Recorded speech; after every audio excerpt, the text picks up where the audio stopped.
My name is Chris Sumner, and I'm joined by Brett Hendrickson. Welcome to the 45th Annual Manitoba 5-Pin Provincial Open Championship. We have a wonderful afternoon of bowling ahead of us. And just to give you a little bit of background on who is going to be doing our color commentating today, Brett, how about you talk a little bit about who you are?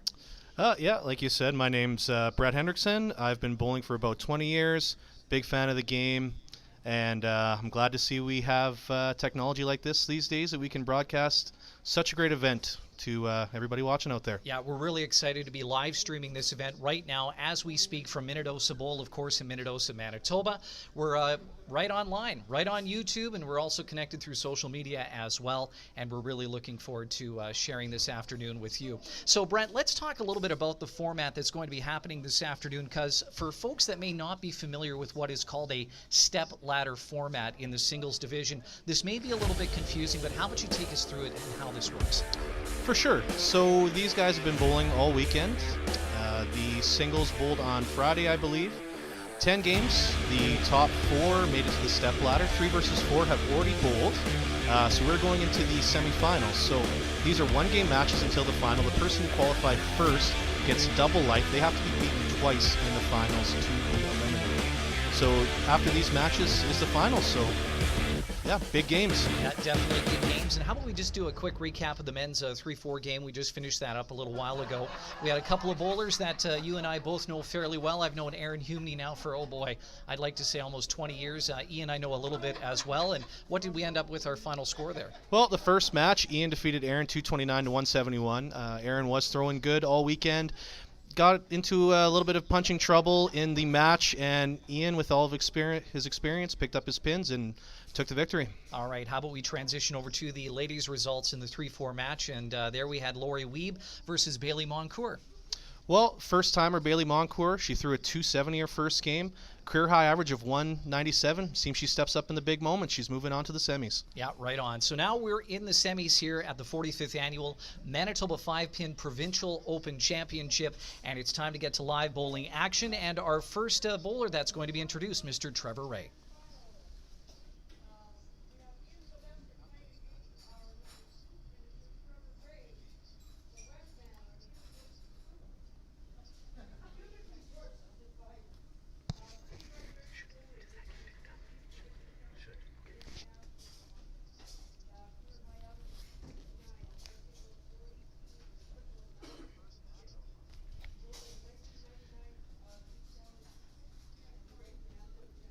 So right now we're just doing the introduction to Trevor Ray out on the lanes, and as you can see there, Brett, Trevor is no stranger to 5-pin bowling. Hard to believe a fresh young face like as that has been 3 decades in 5-pin bowling. It's amazing. He threw a 388 to bump himself up to the semifinals.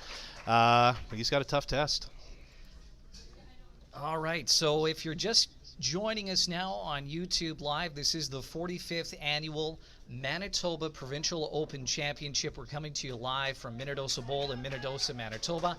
My name's Chris Sumner, alongside my color commentator today, Brett Hendrickson. And in our semifinal match here, we've got Ian Sylvester from Central going up against Trevor Ray in Westman. And Brett, how important is this first ball? You never want to put too much pressure on yourself, but how much do you want to see a successful first throw in this semifinal if you're Ian?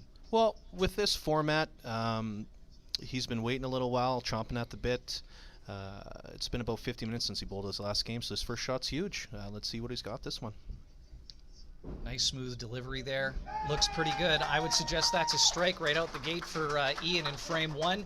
Nice little high five, and here comes Trevor Ray from Westman. Again, Westman, for the most part, encompasses the city of Brandon, if you're not familiar with how the regional divisioning goes in 5-pin bowling. Trevor Ray, let me tell you, silky smooth bowler. I've watched him bowl for a long time. Doesn't have a huge backswing.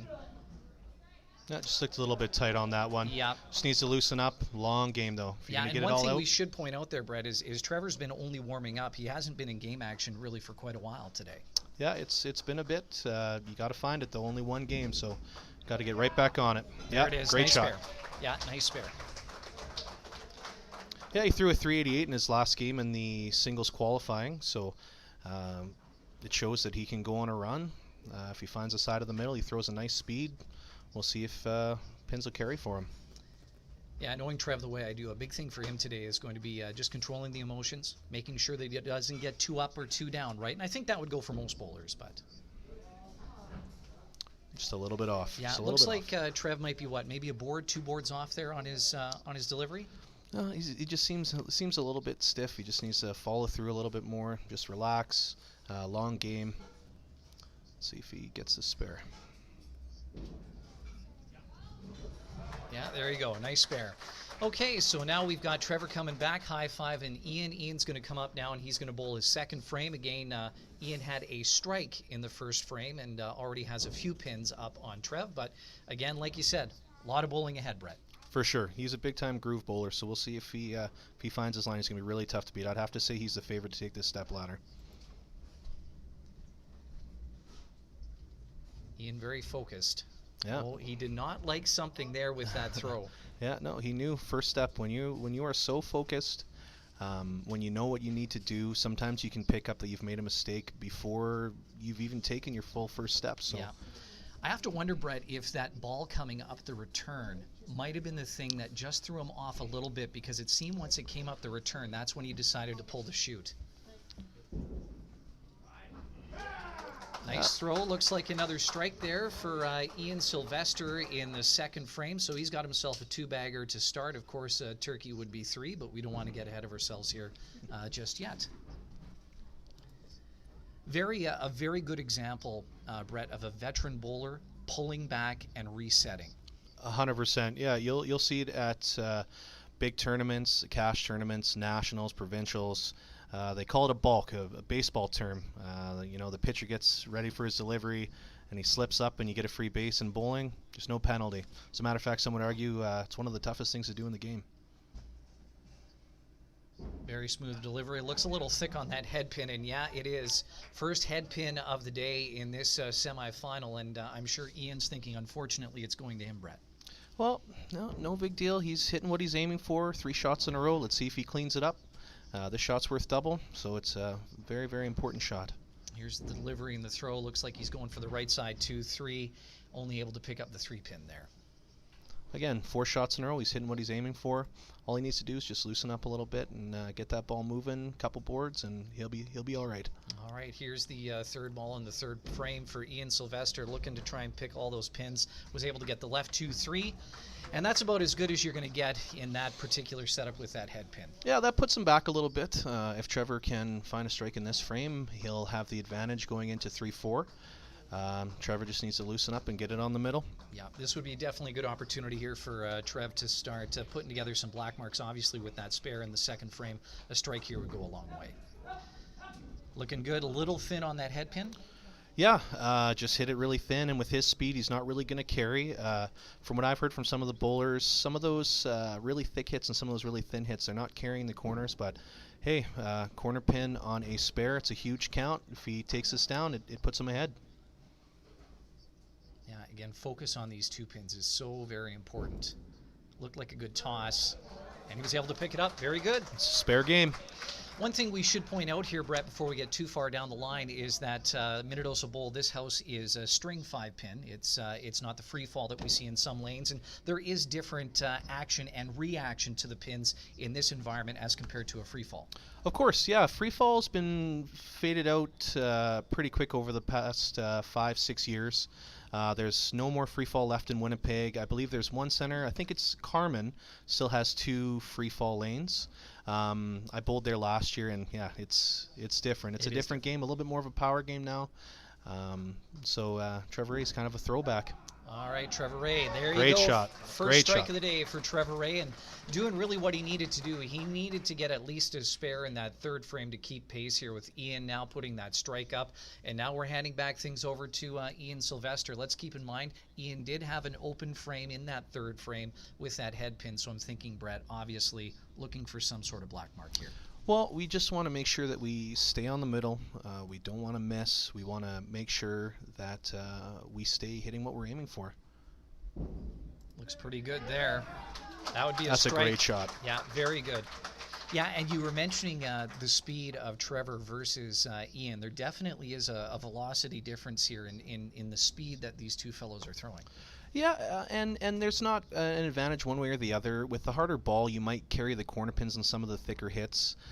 With that slower ball, you can cross over the head pin a little bit better and get some of that good reaction. But you know what? Ian throws a lot of stuff on his ball, so he's a lot of fun to watch. Yeah, and you were mentioning he definitely is hitting everything he's aiming at, and that is a very good sign, especially in these semifinals, because you don't want to be having too many mishits at this stage of the game. Just a little off. Just a little bit off, yeah. Just needed that one board of movement. He knew it was a big shot, but you know what? 30s are your friend.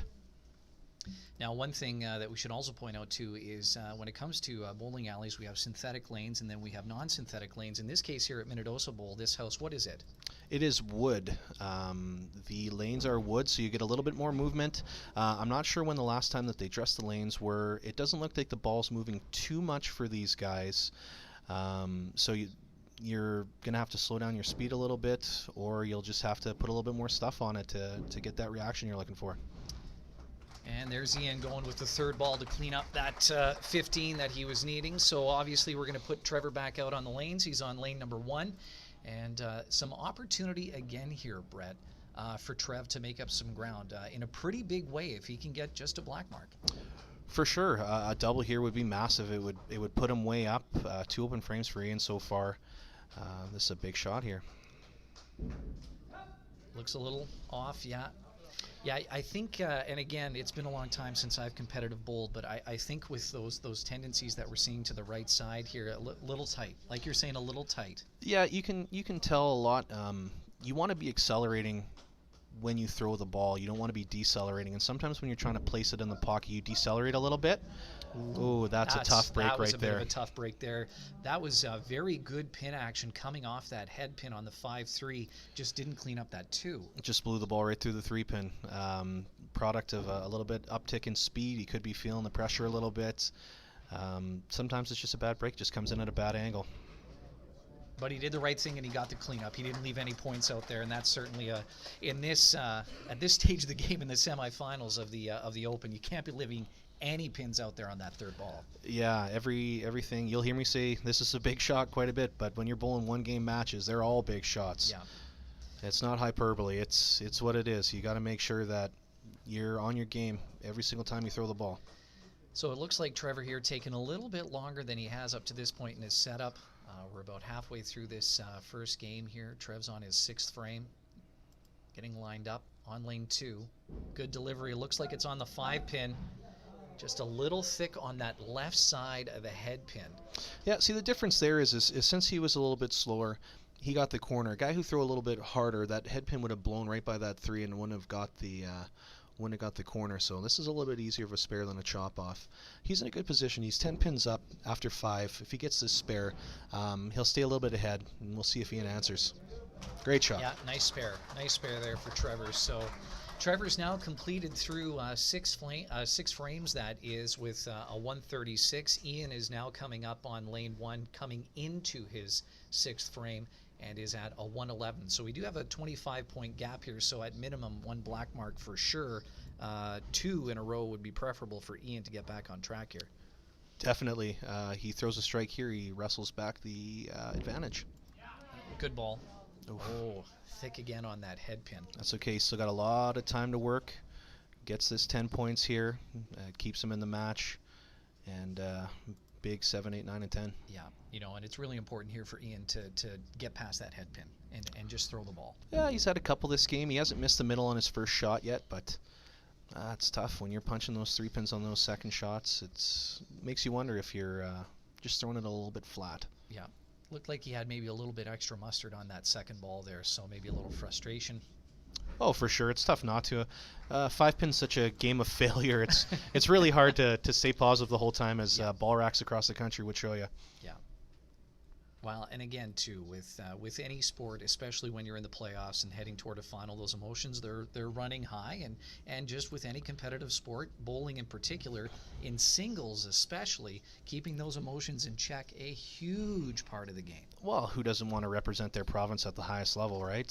Throw on that black and gold. It's huge. And Ian's been there before. He knows what it takes. So this will be a big telltale sign of whether he's got it today or not. All right, 7th frame for Ian, definitely looking to get a strike here to get things back on track. Looks like a good delivery, left side of the 5-pin. Looks like he's just trying to hit it a little bit thin. He's just trying to find that strike shot rather than just throwing a good shot, you know? Yeah, aiming more so than throwing. Yes. Yeah. Yeah, and that's definitely a danger in bowling, is that if you start aiming rather than just going through your normal setup and delivery, it can get you into trouble pretty quickly. Ian's second ball, just a little right of the head pin. Got a 10 count on the board now in the 7th frame. Definitely going to be looking to get this 5 spot out there just to make sure he cleans up this 15. Yeah, just a second miss of the game. Just have to see what Trevor does with his 2 shots to see how far he can take advantage of this. 3 open frames in a row, it's really tough. Yeah, it'll be hard to recover from those 3 open frames. Well, and like you said, this is an opportunity for Trevor to take advantage and really take some direction in this game, but he has to do it. It's not a given. He does need to get out there and put a good ball on the deck. Yeah, got to execute. So again, this is Trevor Ray representing Westman. He's on lane 1 with the throw. Looks like a good delivery on the head pin, and that's looks a great like shot. Maybe just shy of that right 2 pin. Yeah, he did exactly what he needed to do. He got that huge count. Just keep the marks going, get spares where Ian's going open, and just stay way up on him. Yep. Try to build up that advantage so that once they get to the 10th, he doesn't even need to throw. All right. Big spare possibility here for Trevor Ray. Looks like a good delivery and sneaks it in there. Yeah, knew it right out of his hand. And that's a spare for Trevor. Well, you can tell he's locked in just by the body language after he throws. When he's going for those corners, you can see as soon as he releases it, he knows where it's going. So he's really locked in. Yeah, Trev, I've always found over the years, he's the kind of guy that you can tell moments after he's released if it's going to be a strike or a spare, or he's going to get the black mark in the frame. He knows what's happening. It's going to be tight. There's that strike. How does that change things now, Brett, going with back-to-back spares and then putting that strike out on the board? Well, Ian's got a max of 274 on the board. Trevor, if he goes 30-30-30, he's got 269. That's not to say he doesn't double up in 9, but it's a big road back here for Ian. He's definitely got to have this one. Yeah, very important shot here for Ian Sylvester, who won the 3-4 game to get into the semifinal. We'll see what happens here in moments. The delivery looks pretty good. Head pin another again. Head pin. So at this stage, Brett, what would you say has maybe transpired over the last 3 or 4 frames that has put Ian in this head pin punching position? You know, it's tough to say. He throws from an angle. His ball doesn't move a whole lot due to the way he releases it. The angle's all created by where he releases the ball. You know, just the line he's working and the adjustments he's made just haven't made an impact this game. All right, so Ian's looking to clean this up, get his 15. Was not able to get that last 2 pin. So 152 for Ian Sylvester, 8 frames complete. Ian's going to come up on lane 2 now, and at this stage of the game, if my math serves me correctly, he definitely needs a strike here to keep any sort of pressure on Trevor coming down the home stretch. For sure, you got to give Trevor something to think about before that last frame. If you go in with an open here, it's over, basically. So we got to get at least a spare here to have any glimmer of hope moving on to the finals. Ian taking a little bit more time, which is okay, making sure that focus is there, going through his pre-shot routine, finding his mark. Here's the setup. And the release. Looks like it's slightly off the head pin. Great shot. And was able to get that strike. And like you said, Brett, Trev has something to think about now. That's right. Yeah, you'd be surprised how much the other bowler has an impact on you when you're in match play. I know some people will bury their head in their arms, or they'll listen to their headphones. They'll try to not watch what the other person does, but in a place like this, it's small. I mean, you can't really get away from what's happening in front of you. So. Yep. Oh, here, another opportunity to show that veteran bowling acumen. Trevor pulling back, saying, you know what, I'm not ready to make this throw. I'm realizing, Brett, that this is probably the most important throw of the tournament so far for him. Well, he wants to take care of it now, right? If he buries this one, it's pretty much over. Looks like a good throw on the head pin, left the left corner up.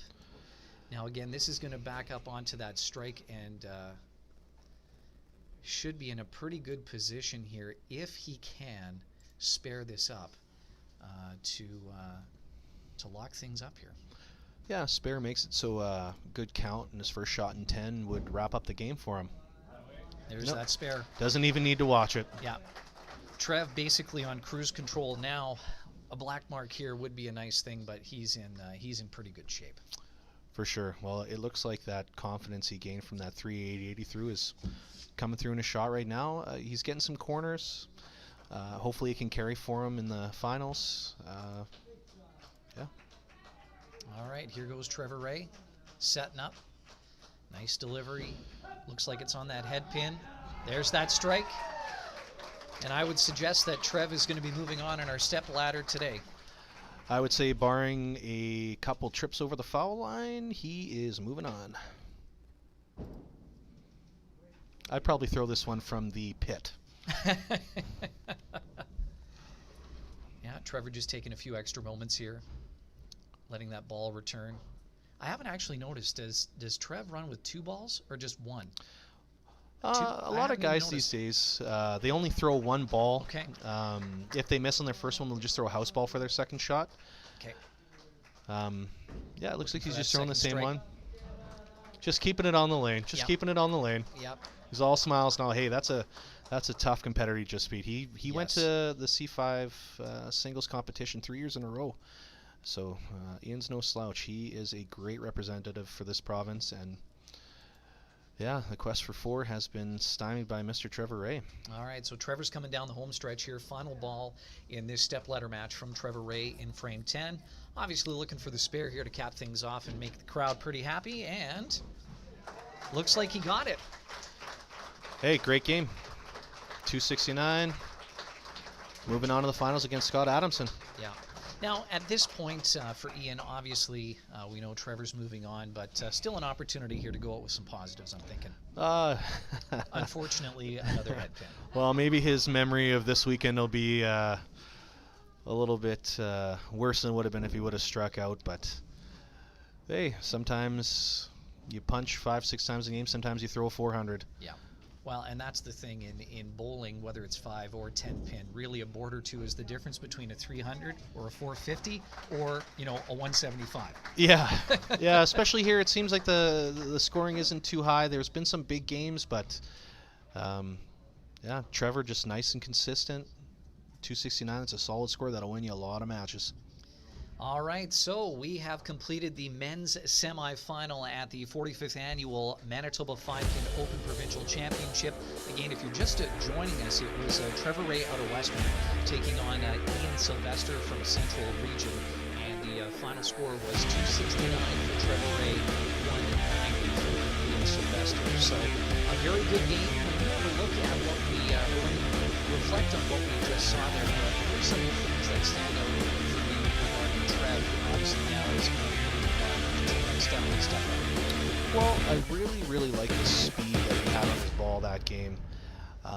Just from some of the games I've observed when I got here, if you have a lot of speed, if you don't cross the head pin enough, you've been getting a lot of chops. Some splits even, it doesn't carry that too. And that nice speed, he's carrying that corner, he's giving himself a lot of sparable shots. And, I mean, take a look at the scoreboard. He got them all, right? So we're just going to take a couple of minutes here. Our technical crew, who is being led by Ken Wilson out of Carmen 5-Pin Bowl, he's just taking care of a lot of our technical jargon and whatnottery this afternoon. So we're going to take a very short break here. We do want to alert our listeners and our viewers on YouTube that our mics are live all the time, and Brett and I are definitely going to control our language as best we can. But for the young ones that may be watching, we can't control all of the atmospheric noise that may be coming through. So just in case there is maybe some language that comes through that is not exactly what you're looking for, we do apologize in advance. But we're going to take a short little break here, and then we're going to come back with the women's semifinal very shortly.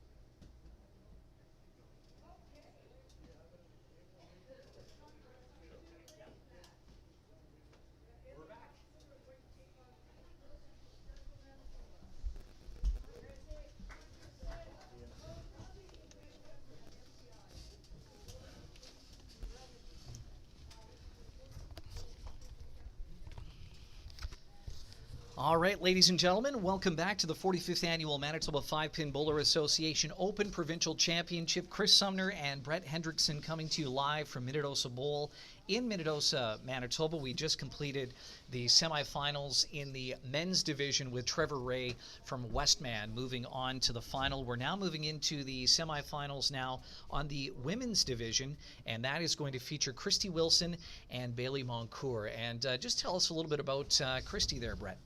Well, lots of open experience. She's been there, done that, comes from a great bowling family. Definitely has the experience advantage in this match. What can you tell us about Bailey? Do you know her very much? You know what? Not very well. I've never seen her bowl before. She has a career high average of 197, but she came out in that 3-4 match and threw a 270. Started with a 4-bagger, so maybe she's just one of those bowlers that steps up in the big moments. We'll see if she can take down the more experienced Christy Wilson. All right, so we're going to have our Christy Wilson, Bailey Moncourt semifinal now in our ladder championship for the Open Championship, Manitoba 5-Pin Bowling, and Bailey is going to be throwing first and obviously looking to build off that 270, I'm sure, with a strike right out of the gate. Well, when you have somebody who comes in with a lower average, she's going to have to ride the wave. The big difference you'll notice is that she probably won't clean up her wood as well as Christy, so getting a lot of strikes, a lot of spares in a row is going to be absolutely massive for her. All right, so she took the right side 3-2 out the gate on her first ball on lane 2, looking for the spare just off the head pin. Just getting those jitters out. She had a big game the last one. She knows she's capable. She just has to relax and throw that good ball. Yeah, exactly. This here, an early test, I would suggest, Brett, just having that lone head pin out there just to get her back on track with that spot. Well, when you're doing the match play, when you start, you throw the first frame, and then your opponent throws the next two. Throwing a really good shot that you can tell yourself, hey, that would have been a strike. Yep. Maybe carry it over to your next one. All right, so here's Christy Wilson. She is from Central Region, and again, like you said, Christy has a very extensive 5-pin bowling background. Lots of experience here. We'll see what her first ball on lane 1 looks like. Just getting it out. Just getting the jitters out. It's been a while since she's thrown a game. Just has to find the range. Looks like she just kind of placed that one a little bit. She just needs to chuck and get that follow through going. All right. Lots of extension on her setup there, I'm noticing. Holds the ball away from her body. And here comes the throw and the release, looking for that spare just outside the right side of the head pin. And very similar situation here to what we just saw from Bailey. Yeah, throw a good shot here. The advantage is Chris will get to throw her next shot right away. So if she can bury this one right in the pocket, maybe she can replicate it on her next shot. All right, here goes Christy looking to clean up the wood. Score of 15. That looked a little better. Looks pretty good. Yep. You can definitely tell the difference between that shot and the first two. Yeah, like you said, you just get those jitters out the first ball or two, and then things can smooth out pretty quickly. So Christy's going to take a moment here and get herself collected, a couple of breaths, and get ready to go here for frame 2 on lane 2.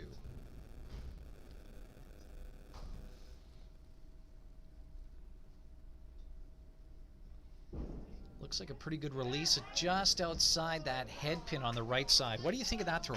Well, it looks like she placed it a little bit. She didn't really fall through, so the ball didn't snap at the back end. So the ball hit the head pin kind of flat and blew through the 3. So hopefully she can pick up this spare and start building some momentum. Yeah, good opportunity here to set the stage for a string of black marks if she's able to get this spare. Again, we're looking at the right corner pin that Christy is trying to score here. Looks like a good ball. Dead ringer. Best thing about corner pins is you can't punch them. All right, so Bailey Moncourt now coming up for her second frame of game. Bailey defeated Lori Wiebe in the 3-4 match earlier today and is under the bright lights here for one of the first times in her career. Yeah, this is a big spot. If you've never bowled match play and you're fighting for an opportunity to represent Manitoba at the national championships, that's a pretty big leap from your Tuesday night mixed league. Yeah, it is definitely. Another throw here from Bailey, her second ball in the second frame. Again, just offside the head pin, and I'm thinking, Brett, maybe just a little bit of jitters, maybe an opportunity here to kind of reset and get your thoughts back in order. Just trying to throw a strike and not just throwing the ball. Yeah. All right, so Bailey throwing her third ball in the second frame, looking to clean up this head pin just off. Yep, she just needs to throw a good shot here. One or two just to get that good feeling. Just got a lot of bowling left. Yeah, as we saw in our first semifinal match there between Ian and Trevor, things really didn't change until that 5th or 6th frame. There's so much to do in a game. There's so many throws that you can put out on the lanes. Well, Ian went open a few frames. Trevor was throwing corners. He'd sprinkle a strike in there. Well, Now this is looking better. pretty good. Just off at the last second there. It looks like it almost took a bit of a dive just as it got to the head pin there. Well, she has a lot of movement on her ball at the back end, which is great for this center because it's really hard to generate it. She just needs to harness it in and get it on the middle. All right, very important shot here for Bailey at this early stage of the game. A spare would be nice just off that head pin on the right side. Experience is really shown so far. Again, there's a lot of bowling left. She's got to throw this one to get some confidence. Yeah, this is an important shot just to get that feeling of where the head pin is again in your throw. Yeah. A little bit of emotion there, but in a positive way coming through. Hey, like I said, 5-pin bowling is a game of failure. If you can somehow take those failures you have and learn from them and execute the next time you're up, you can come back in any situation. All right, Christy Wilson working on a spare in the 3rd frame here in our women's semifinal. On lane 1, looks good on the head pin. I would suggest that's a strike. That was some good follow through there. Balance was a little bit off at the end. Hopefully that's not a speed issue. But hey, everything else is great. If you're 99% good, you usually get a good result. We make our own luck, as they say. Right? Yeah, exactly. All right, here's Christy in lane 4 now working on a strike spare combination. On lane 2 at Minnedosa Bowl, very deliberate setup and delivery, and that looks very good on this head pin. Ooh. Now that's the dreaded split.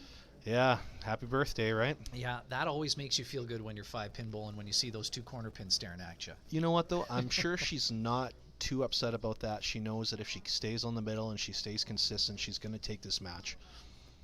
And the other thing is, too, she did hit her spot for the most part and got that head pin on that first ball. Millimeter difference between aces and a corner pin. Nice pick up there of the left corner. Again, we always want to clean up all the wood that's left out on the deck there when we're in 5-pin bowling. No opportunity to give away points. Christy now looking for that second right corner 2-pin. Here comes the delivery. Looks pretty good. Just a little bit off, though. Yeah, I think she's okay with it so far. Of course, it'd be nice to get a double and win this match by the 6th frame, but typically that doesn't happen at this level. No, of course not. All right, we're back to Bailey now in the 4th frame, lane 1. Looks like a good delivery there on the head pin. Just some awkward pin action is how I would describe that on that right 3. It just did not bust the way you would want it to. Yeah, she was going a little bit quicker than she was in the 3-4 match. The ball didn't have enough time to break all the way across and send the head pin into the right deuce. There's that corner pin pickup, and Big there spare. you go. So that's going to be a big confidence booster there for Bailey as she comes into frame 5. Hey, for someone with a lower average, if you come in and you can spare your corners at this point in a tournament, that's huge. Just it bodes well for her future in the sport. Yeah, well, and a strike here really starts to make Christy think about things a little bit, but a strike would be important here from Bailey. Looks like it's a little thin. Big shot. Picked up that strike. Very nice shot. Takes her 2 frames.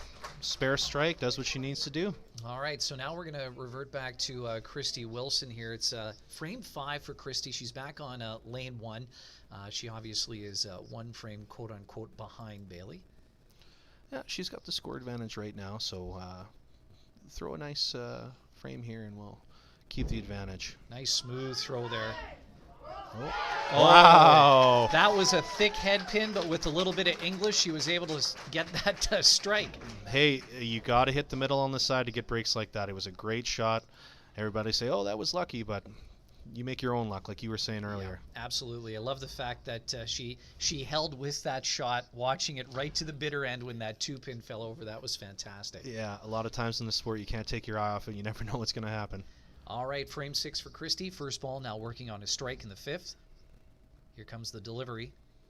Looks good. Right on that head pin. Ooh. Just a little thin. Now we got to chop off on the right side. Yeah, I guess technically it's a hit. A little bit too thin, but yeah, makeable spare. Keep those marks coming. Yeah.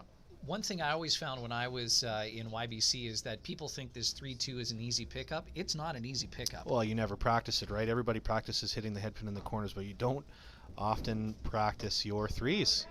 There we go. Yeah, Nice great spare. shot. Nice spare by Christie. So putting some pressure on here on Bailey for sure, who at this stage of the game really needs to string together a couple more strikes to get things back on track. Well, it could be one of those things where she's so new to this level of bowling, she doesn't know what she's up against, right? So there's a good throw.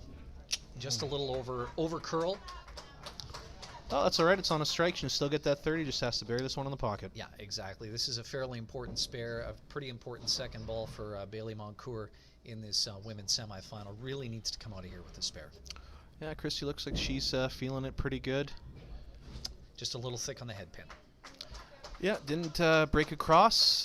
Just one of those ones you throw it a little bit too good and nail it right on the face. All right, opportunity now for Bailey to pick up the 15 in this sixth frame in our women's semifinal match. Ball has been released. Looks like another punch. Yeah, I would argue she needs a seventh frame. She needs at least a spare. I would say a good hit on the head pin, and a spare would be massive. If she doesn't get it, I think Christy's feeling good enough right now. She can probably ride the momentum to the end of the match. Yeah, really a good opportunity here for Bailey to get some feel good head pin action, because she has had a bit of a tough go here, and there is what she's looking Great for. shot. That moved quite a bit. I have to say, I didn't think she was going to get that head pin. Yeah, the last couple feet on the lane, it really busted in there, and head pin went nice into the left side. The ball went nice into the right side, and she's not dead yet. Yeah, had a good splash. Christy Wilson now coming up into frame 7. You really take a stranglehold at this point. Yeah, if she can put a strike on the board here, that is definitely going to change the face of this game pretty quickly. Here's the delivery. Looks pretty good. Another thick head pin.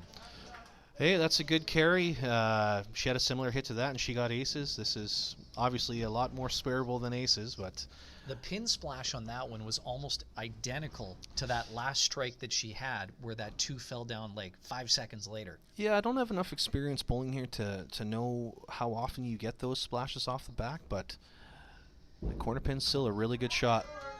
There Great we go. spare. All Hashtag right. better Wilson. All right, so Christie's able to string together here 2 spares, and prior to that, a strike. Open frame back in the 4th. Strike here, and things are going to be looking pretty tough moving forward for Bailey. Yeah, this will tell you if we even need to bowl the last couple frames. Nice delivery from Christie. Ooh. Yeah.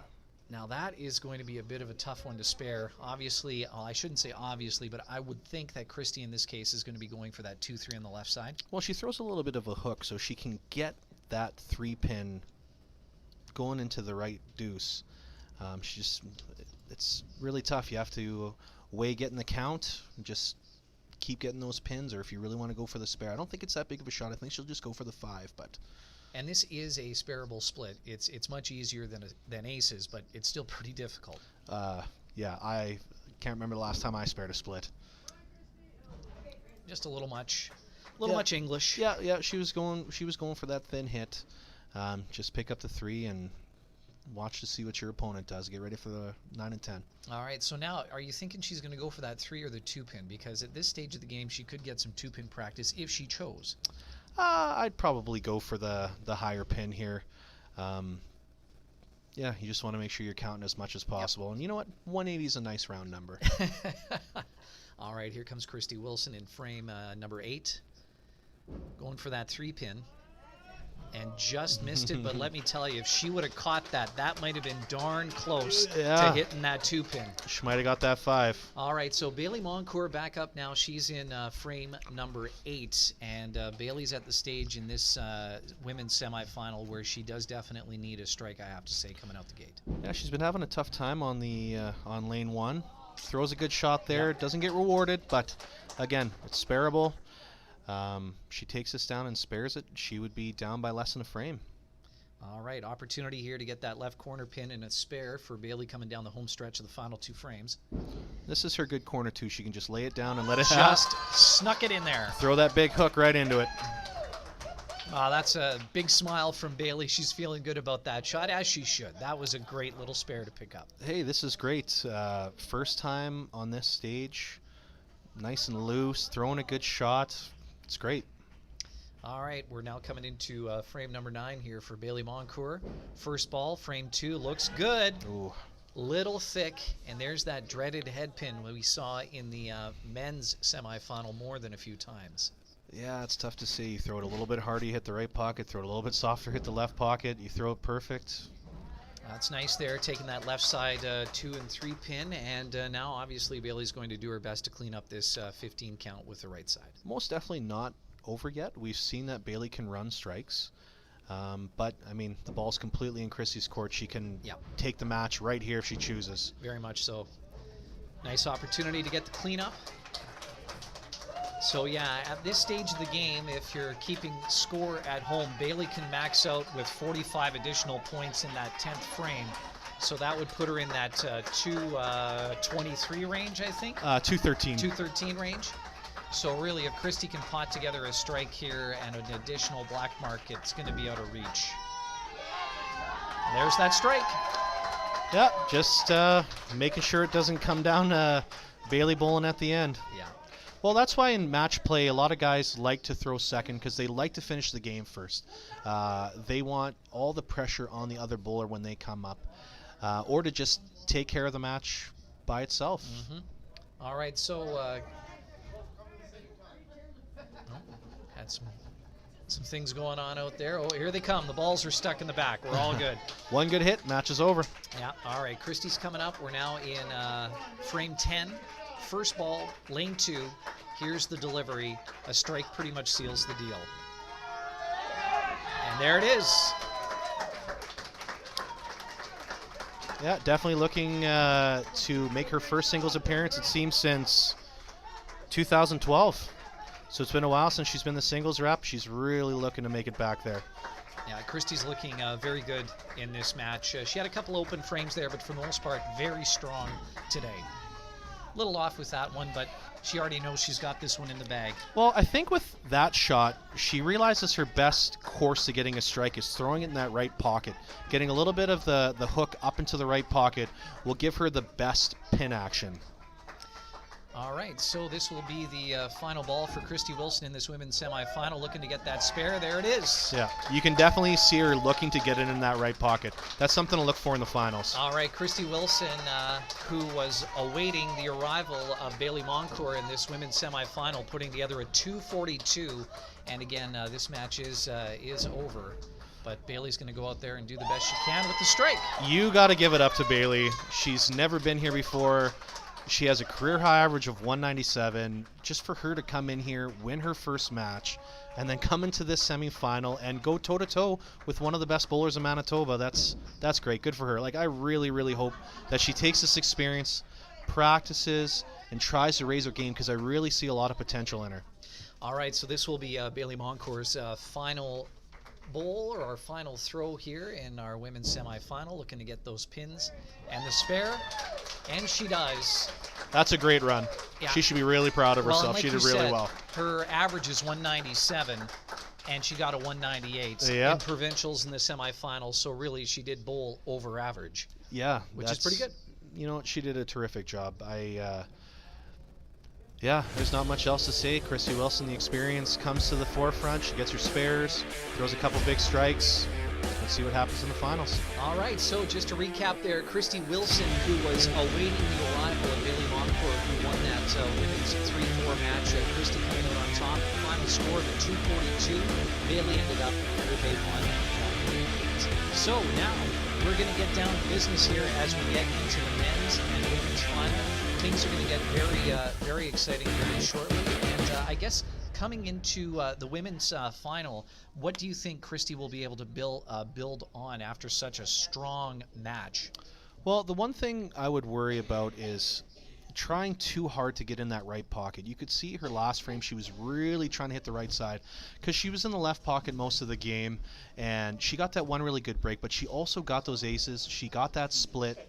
So, I don't know, it'll be tough. I really think that she needs to focus on throwing a good ball and not necessarily trying to buried in that right pocket specifically. All right, well, we do have a number of very generous sponsors that have helped us out this weekend, bring to you the 45th Annual Manitoba 5-Pin Bowling Association Open Provincial Championship. We want to say a very special thank you to Agassiz Seed Farm in Homewood. Also, Anytime Fitness in Brandon. Carmen 5-Pin Bowl, of course, in Carmen. Woo! Minnedosa Bowl, which we're emanating from this afternoon. St. James Volkswagen in Winnipeg. And Thunderbird Bowl and Huggy Sports Lounge in Brandon, Manitoba. A big thank you to each and every one of our sponsors that have helped us out this afternoon. All right, ladies and gentlemen, we have now come to our men's final, and we should just remind our watchers and our viewers that what exactly is going on today with this stepladder format. So now that we're in the finals, Scott Adamson finished first in the qualifying on Friday, so he has earned the right. He has to be beaten twice. He averaged the highest. He's been bowling great. This is his first year bowling for Central. He was formerly a Winnipeg bowler. He moved out to Brandon. I guess he bowls league here in Minnedosa, so he's very familiar with this bowling alley. Look for him to get fired up. Every single shot is huge for this guy. And, he'll let his opponent know when he throws a big shot. All right, so we're going to be seeing Scott Adamson and Trevor Ray taking on each other. A 14-year bowler, 241 career high average, and a diesel mechanic. Of course, Trevor Ray we met earlier in our men's semifinal. Yeah, Scott Adamson definitely has the second best beard in the building right now. Are you saying, Brett, that you have the first best beard? 100%. It's not even a contest. Yeah, this should be a very, very entertaining men's final. And again, like you said, for Trevor Ray to advance, he would need to beat Scott twice. Exactly, and a big contrast of styles here. We're going to have Scott Adamson throwing a heater right down the middle. Trevor Ray coming in with a little bit more finesse. Trevor a little bit more subdued. Hopefully he doesn't raise his urgency too much. When Scott throws a shot, and it's a good one, the whole bowling alley knows it. I'll just leave it at that. You guys are going to see it yourselves here. He's a very exciting young bowler. This is his first year out of YBC, and he's looking to represent Manitoba at the C5 Nationals, and yeah. Is there ever any sort of intimidation factor when you have more of a finesse bowler facing a power bowler like Scott is? It really depends who you are. I know there are some guys that get a little bit intimidated by those big bombs of strikes, and there are some people, I mean, personally, I get intimidated when I see somebody throw a small, like a really slow cracker. There it is. There it is. There's that passion that you were talking about, Brett. Scott obviously feeling pretty good about that strike. I think there was 2 fist pumps after that one. There might have been. Yeah, I think we're going to be at 4 or 5 by the end of the game. All right, it's going to be important here for Trevor, I would suggest, just to play his game. Not get dragged into something that he's not used to. You know what? He's been here before. He's bowled against some of the best this province has to offer. He's a great shooter, and if he can pick up his corner spares, I really think that the consistency of his game might overtake the inconsistent but really streaky nature of somebody who throws such a good power shot such as Scott.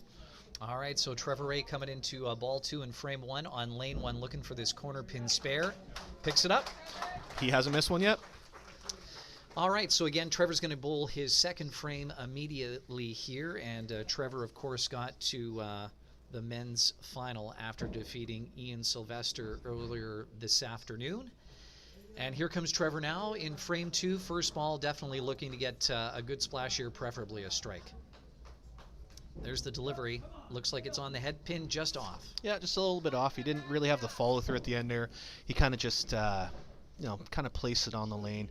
He really needs to throw a lot of follow through and really get those fingers on the ball to get that carry he's looking for. But again, he has to stay on the middle too. Yeah, absolutely. And here, definitely going to want to get this spare, not give Scott much of an opportunity to string together too many strikes. Big shot. Yeah, little thick on that head pin, but was able to get that pin action. That speed, it just kept the head pin on the lane, didn't make it jump up and hit the 3 pin on the top, so it carried through. All right, so Scott Adamson, like you said, first year out of YBC, bowling in the Open Provincial Championship here, and from an experience standpoint, obviously he's bowled at a high level in YBC based on what I'm seeing here. Yeah, a little hard, blows through that 3 pin. That crossover shot for him hasn't really been working over the last couple matches. I think the right pocket's probably his best shot, but hey, a corner is not a bad shot. That he just needs to pick it up. All right, here goes Scott now with his second throw, looking to pick up that left corner spare. Threw it a little outside. You know what? Picking up those corner spares might be the difference in this match. Well, and like you said, that finesse versus power game, we may see some of that discrepancy play into the ultimate outcome. All right, second attempt, little right. Yeah. Seemed like he stuck a little bit on the throw there. You know what? The experience factor in these two finals is huge. I mean, Scott's been there when it comes to YBC. He's thrown a lot of big games. He's thrown big matches. But when you're bowling singles, sometimes you forget to drink water. Sometimes you forget to eat. You know, you're just so excited. Yeah. He just needs to slow down and throw a good shot. All right, third frame now for Scott Adamson. First ball, lane 2. There's the delivery. There's that power game. A little thick on the head pin. Just got to pick up. Oh, chop off. Wow. Hey, there's that power game coming through. I'm guessing that head pin went to the moon and then fell back down out of orbit and hit that 2-3, because that was about 2 seconds before those pins went down. Yeah, well, hey, it's only a break if you take advantage. All right, so again, as we've mentioned in previous matches, this 3-2 you think is easy, but you don't practice it. So an opportunity here for a spare. And there Big it is. shot. Nice That's one great. for Scott. Yeah, keep yourself composed. Yep. Say thank you for the break. Thank you for the spare. I'll do better next time. All right, Trevor Ray now coming up into frame 3. First ball. And just loving the differences between the games here in this finesse game and power game. It's always so interesting to see those two collide at a high level like this. There's the delivery on the head pin, just off, just at the last second dived away. You know what? He needs to get that hand up to at least his forehead when he follows through. It looks like he's just kind of putting it out on the lane, just trying to put it on the middle. He really needs to get that follow through to carry and hit his target, it seems. All right, second ball now for Trevor in the third frame. There's a better delivery. Yep, like you said, that hand was almost at his forehead. Well, you can see him kind of talking to himself, saying, okay, that's a shot, right? That's the one you want to throw in your first one. You don't want to wait till your second one to throw that shot. All right, Trevor Ray now coming up on lane 2 at Minnedosa Bowl in Minnedosa, Manitoba. Fourth frame, very tight match right now.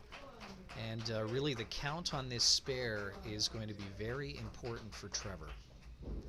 On the head pin, and just left that corner pin standing. Yep. Ball just blew through the right 3. Is a great shot, and he's been all over his corner spares. If he can pick this up and just keep getting 28s, the consistency as the more experienced bowler will come through. Yeah, here we go, right corner pin. Trev's been on them all day, and that continues. Yeah, no mistake. I wouldn't bet against him. All right, so Scott Adamson now coming into frame 4 on lane 1, working on a spare. Again, if we're going to get into this sort of spare match, that count on that first ball, Brett, is going to be tremendously important. Well, I mean, if you can get an extra 8 on top of just throwing a 5 on your spares. There's that power game. Big strike. shot. There's 2. There's 3. Yeah, we're up to 3 fist pumps, guys. All right, so Scott now coming over to lane 2 and Just needs to into take his time. frame 5. Yeah, needs to take just as much time as he did after his first shot. Grab the ball he just threw, clean it off, take his time. Yeah, it's very easy once you start getting on a roll to getting out of your routine, and in like a lot of sports, golf in particular, bowling, it's all about routine in that pre-throw setup. Yeah, sometimes you'll see the power guys, if they get a little bit too amped, they'll throw a chop. Like they just won't have enough movement on the back end there. But all right, here's the throw. Definitely big on shot. that head pin. Yeah, that was a very good splash, and the baton has been passed to Trevor here to answer, I would think, in some regard, at minimum, with a high count, but preferably a strike here. well, he knows that he's still really into it. He doesn't need a strike here. He just needs to keep playing his game. You know, I would say, Brett, that Trev had a little more juice on that throw. Yeah, it looked like he had a little bit more pop, but you know what? He had a little bit more of a follow through. He got the ball out a little bit more, had that good roll, picked up all the pins. Yeah, I think that's something we're going to keep an eye on here as we come down the latter half of this game, is for Trevor in particular, is that follow through. And if you start seeing that chop off, we're probably going to see some drop off in the pin count. Yeah, he when you throw the ball with the speed that he has, you need to have some roll by the time it hits the pins. There's that one. Looks like a tough split there. We got that 2-3-2 split. Yeah, he's still in it though. There's a lot of frames left. If he picks up the 5, this one's still worth double. Just needs to stay consistent. Yeah, you don't want to get too out of your game here. Just go for those pin counts, like you said. Get that 2, 3, and move on to your third ball. Well, this one's still worth 10, right? Yeah, exactly. That was a bit of a tough one. Yeah, he thought it was going to back up. Again, he didn't have the follow through, so it didn't snap at the back end. All right, so that was an open throw there for Trevor Ray on lane 2, and now he's going to try and get the max pin count he possibly can by going after that 3-2 on the right side. Just a little off there, Brett. What do you see? Well, he's been throwing at just corner pins and head pins for the last little bit. Then you got to throw for the 3. It's a shot you haven't done in about an hour, so sometimes you don't get it. Sometimes you square up and your muscle memory just takes over and you throw it down the middle. All right, back to the power game here with Scott Adamson. Nice throw. There's that strike again. That is massive. Definitely putting some pressure on Trevor now, really, no matter the outcome of this next frame. Well, going open in the 6th there was it was very, very tough for Trevor, and with Scott throwing that turkey, and now we start really counting. That's that 4th, 5th strike that really start driving up that pin count. Yeah, when you start plopping 45s into every frame because you're just tossing on extra strikes, the score can add up very quickly. Well, it's amazing how just getting that chop off on that head pin just can fire you up enough to get your momentum going. All right, we are into frame 7 here for Scott, and there is something that we have seen a couple of times, that head pin today, and again with that power game, no doubt about it, that was a head pin. Oh, if you don't hear the door opening a little bit, then you got to go through it, Trevor. All right, so here we go. Scott looking for some pin count here just to make sure that he doesn't leave anything out on the deck. He's got that 10 so far, still 5 left with that 2-3 on the left. Yeah, so if Trevor throws 3 in a row, he will have 174, which will put him 14 back. So you always want to be within a ball going into the 10th frame. If Scott would have picked up that 3-2, it would have put him up just a little bit more. I mean, mathematics plays into it a little bit, of course. The higher score wins, but Trevor needs a mark here. Yeah, definitely needs a mark. Just needs a good ball on this first throw as he starts his 7th frame on lane 1. Looks good. Got the juice on it. On the head pin, just a little thin. Yeah, place it again. He's just not getting that little bit extra follow through to carry it right on the head pin. I think he's a little bit too worried about hitting it thick. He probably hasn't been getting too good of carry when he hits it thick. You don't want to be playing scared out there. You want to be aggressive. All right, here we go. The spare shot on the left side, 2-3. Yep. Much better than we saw in lane 2 when he was going after that right 3-2. Well, he throws that little bit of a backup going cross lane. It works out a little better. You can throw it right at the 3 and have it back up out of the way to pick up the 5. It's a little bit easier of a shot for a person who throws a backup. All right, Trevor Ray representing Westman, now coming into frame 8 of our men's final. At this stage of the game, you don't want to say do or die, but a strike here is almost at that point. Looks a little left of that head pin. Great Snuck shot. It out. Yeah, not dead yet. He's definitely fist pump, comes off the lane, gives Scott a nice hard high 5, says, hey, I'm not done yet, buddy. All right, here comes Scott. Frame 8. Looking to build on that open frame and change his fortunes as he comes down the final third of the game. Again, power game from Scott all the way. Big throw. And another head pin. Yeah, it looks like Trevor goes max in the 8th frame. He'll have 204. And Scott, if he cleans it up, will have 203. Oh, now he'll have max 198. So, I mean, Trevor can shut him out by striking out here.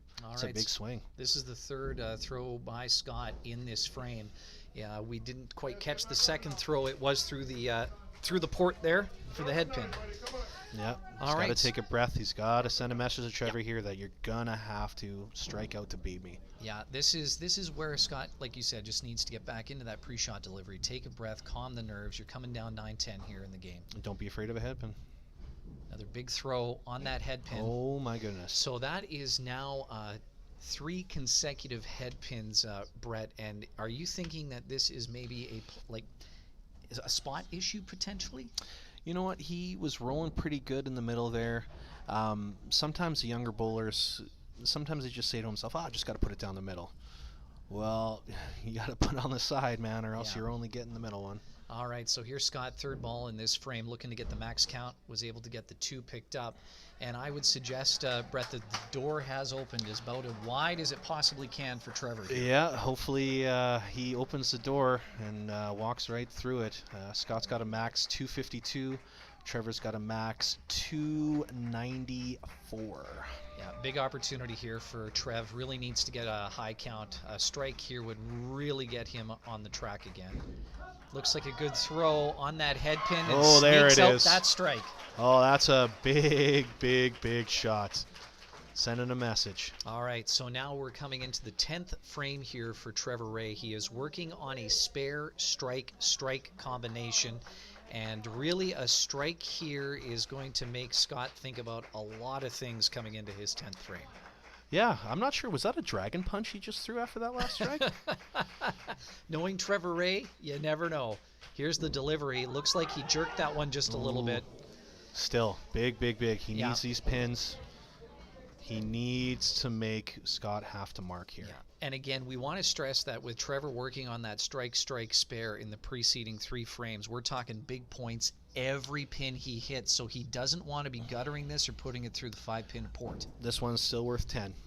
You want to try to get as much as you can here, but you want to make it at least more than 15 to make Scott have to mark. And especially since he's punched the last three frames, you definitely want to be over 15. All right, here goes Trevor Ray, second ball in the 10th frame, his final frame. Looking for the pickup, was able to get a 3. That's big. That's pretty much what he needed to do. If he gets this last 5, it forces Scott to get 23, so he has to go mark, and then a good solid hit on the side of the head pin.